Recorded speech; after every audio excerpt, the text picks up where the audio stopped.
now reporting the massacre of women, children, toddlers, and elderly at a kibbutz in southern Israel. Just a short time ago, the terror group firing hundreds of rockets toward Ashkelon, a coastal city in southern Israel that's just north of Gaza. Images coming in showing boats on fire, smoke rising into the sky, at least one woman injured. Israel has vowed a total siege of Gaza, in their words, and here in Israel, soldiers are now amassing along the border with Gaza, preparing for what could be a ground incursion.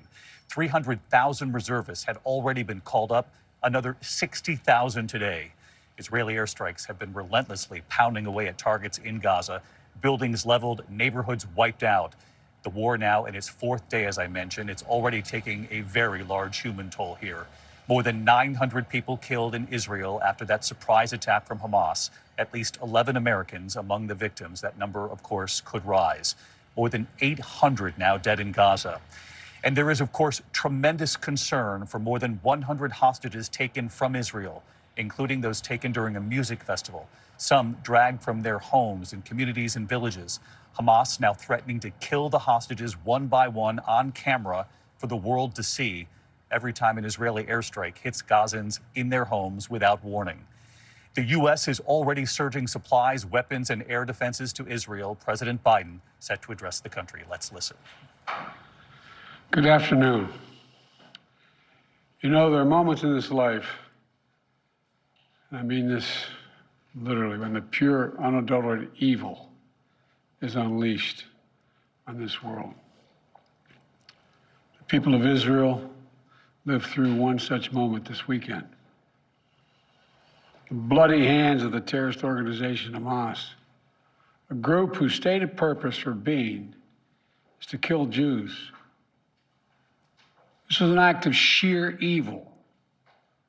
More than 1,000 civilians slaughtered, not just killed, slaughtered in Israel. Among them, at least 14 American citizens killed. Parents butchered, using their bodies to try to protect their children. Stomach-turning reports of babies being killed. Entire families slain. Young people massacred while attending a musical festival to celebrate peace. Women raped, assaulted, paraded as trophies. Families hid their fear for hours and hours, desperately trying to keep their children quiet to avoid drawing attention. And thousands of wounded, alive but carrying with them the bullet holes and the shrapnel wounds and the memory of what they endured. You all know these traumas never go away. There's still so many families desperately waiting to hear the fate of their loved ones, not knowing if they're alive or dead or hostages. Infants in their mother's arms, grandparents in wheelchairs, Holocaust survivors abducted and held hostage. Hostages whom Hamas has now threatened to execute in violation of every code of human morality. It's abhorrent.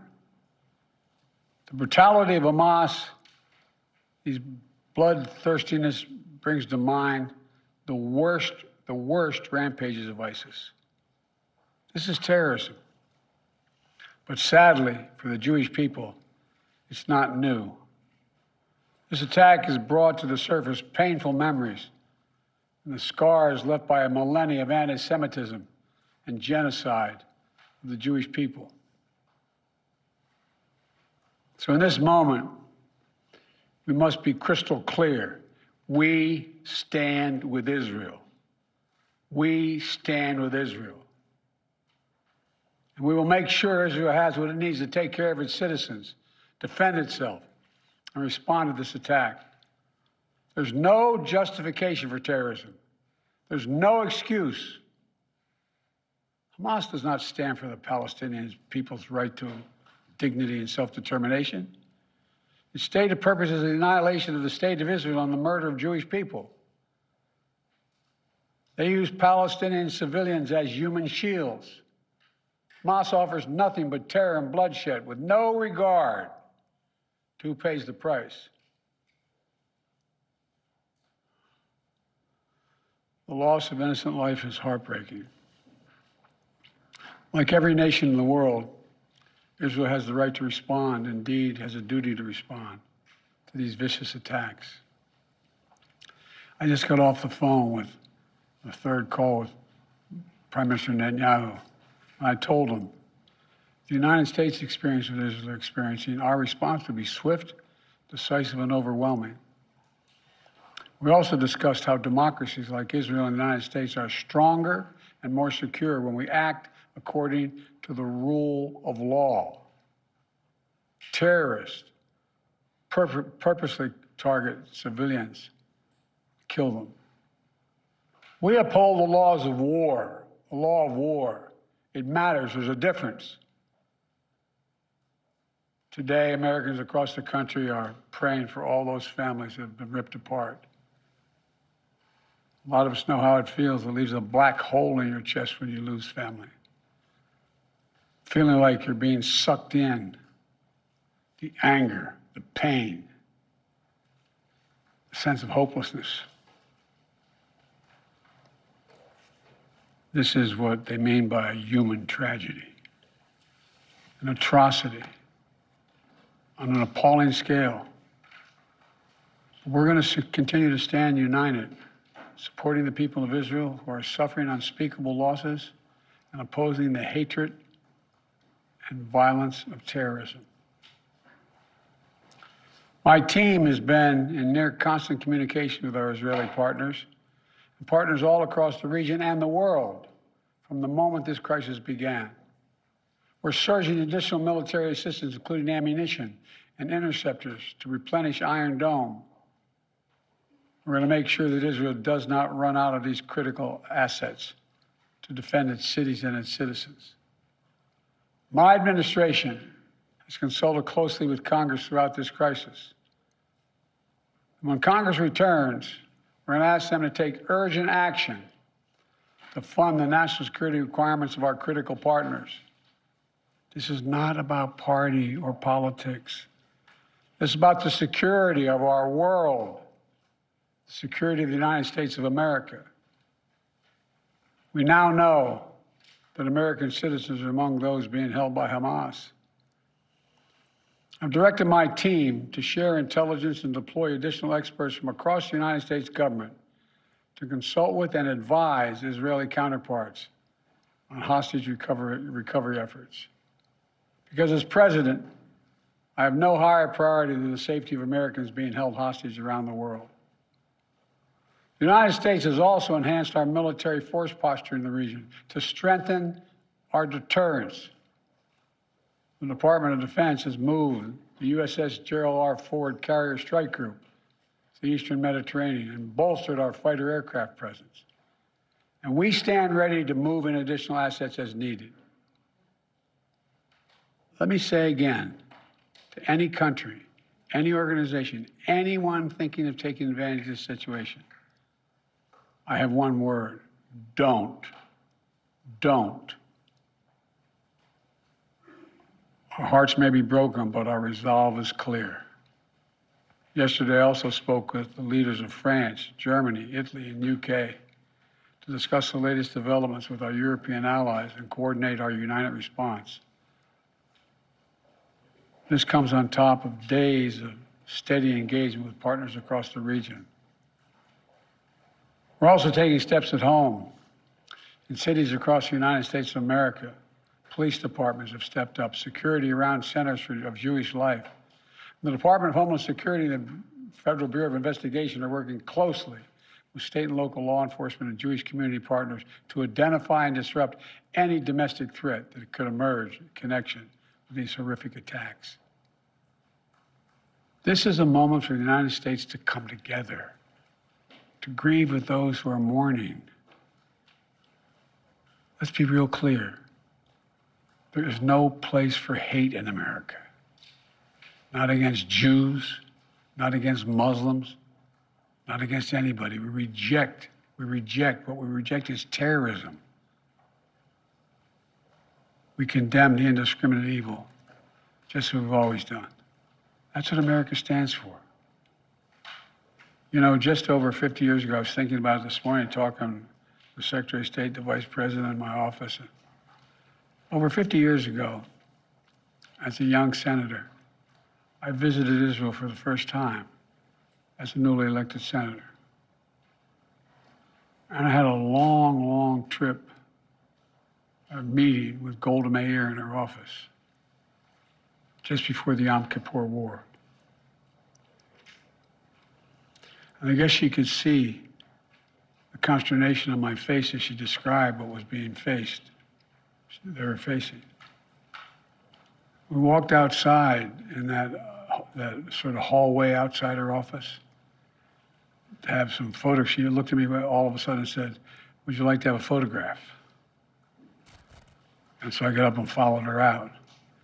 We were standing there silent, looking at the press. She could tell, I guess, I was concerned. She leaned over and whispered to me, she said, "Don't worry, Senator Biden. We have a secret weapon here in Israel." My word is what she said. We have no place else to go. We have no place else to go. For 75 years, Israel has stood as the ultimate guarantor of the security of Jewish people around the world, so that the atrocities of the past could never happen again. And let there be no doubt, the United States has Israel's back. We will make sure the Jewish and democratic state of Israel can defend itself today, tomorrow, as we always have. It's as simple as that. These atrocities have been sickening. We're with Israel. Let's make no mistake. Thank you.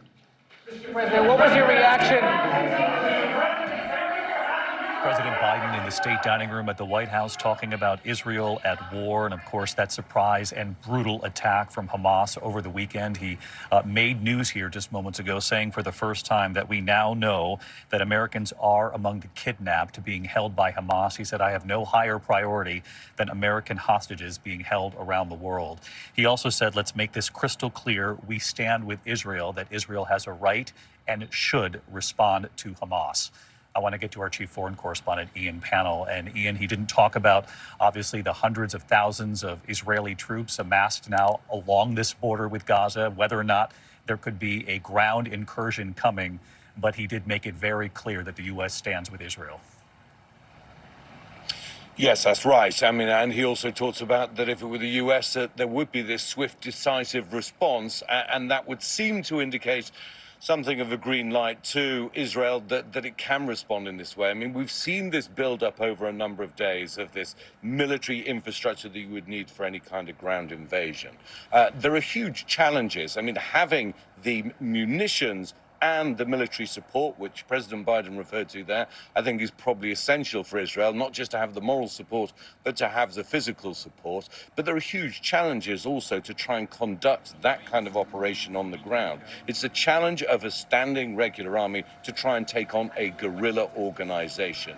Hamas has benefited from using guerrilla tactics, catching Israel by surprise. There's a huge challenge for Israel to try and respond. I think the statement from President Biden, the support of the American people will be hugely welcome. I think the presence of the aircraft carrier also sends an important signal of support. And if Congress elects, the House elects a speaker, and there are then decisions and funds allocated, that also will be important. I think the other thing that stood out for me was a very clear warning from President Biden for any other country or organization, a clear reference to Iran or Hezbollah, one of its proxy groups, up across the northern border into Lebanon, that if any of them are thinking of capitalizing on this situation, his message was very simple: don't. Now, what would the consequences be if they did do that? Well, we don't know. But I think the posture of the United States indicates not just standing with Israel, but also standing with Israel against its enemies.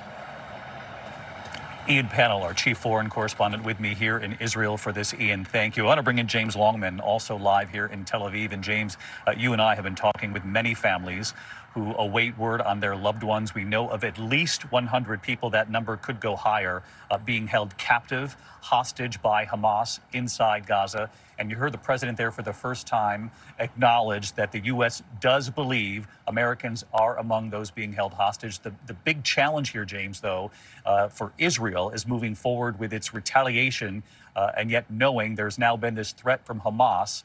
to take action to kill the hostages if these strikes hit homes of civilians inside Gaza. Yeah, David, and he said there was no greater priority than to bringing Americans home from their captivity around the world. I mean, look, I sat across from one woman who had lost her daughter at that desert rave just across from Gaza, that party where young people were out celebrating her daughter, a 22-year-old girl, now missing. She's not sure where she is. She could be in Gaza. She could be dead. She's not sure. And there are families like her who are going from hospital to hospital here in Israel with DNA. She told me about her father, Kim's father, with a hairbrush of Kim, trying to see if there was a match at all, to see if there was a match among the dead. There is no greater loss than the loss of a child. You heard President Biden there talking about the black hole of the loss. And for this mother, she didn't know if her child was dead or taken by Hamas. And imagine to have to choose between one of those two realities. I spoke to another family whose daughter was taken by Hamas. They saw it. They saw the video. We all saw the videos of people being taken on the backs of motorbikes, in trucks, over the border into Gaza. And this young girl, Karina, a young IDF recruit, 19 years old, bloodied and bound. I sat with her mother and her sister at home, and her mother is staring at the television now with tears streaming down her face, wondering when she's going to get news. And the way that she might get news is by Hamas announcing the execution of her daughter. And there are families like that now, not sure when they're going to hear and what they're going to hear. The Israelis are trying to inform families. We understand as many as 50 to 100 families have been informed now about the status of their children or their loved ones. But beyond that, it's very difficult for the Israelis to know exactly what's going on in Gaza. And yes, how do they get them out? This is a densely populated strip of land, 2.3 million people living cheek by jowl. It's every chance that Hamas or the other terrorist organizations that operate in Gaza have taken these people and have spread them across the strip, put them down into the tunnels that operate there, deep inside basements. How on earth will their loved ones be saved, especially when we're watching these pictures now, these endless bombardments that have brought so many buildings down? David?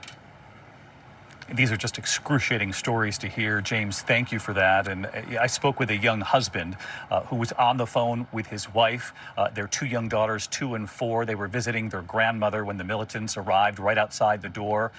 They were taken away. The call was cut.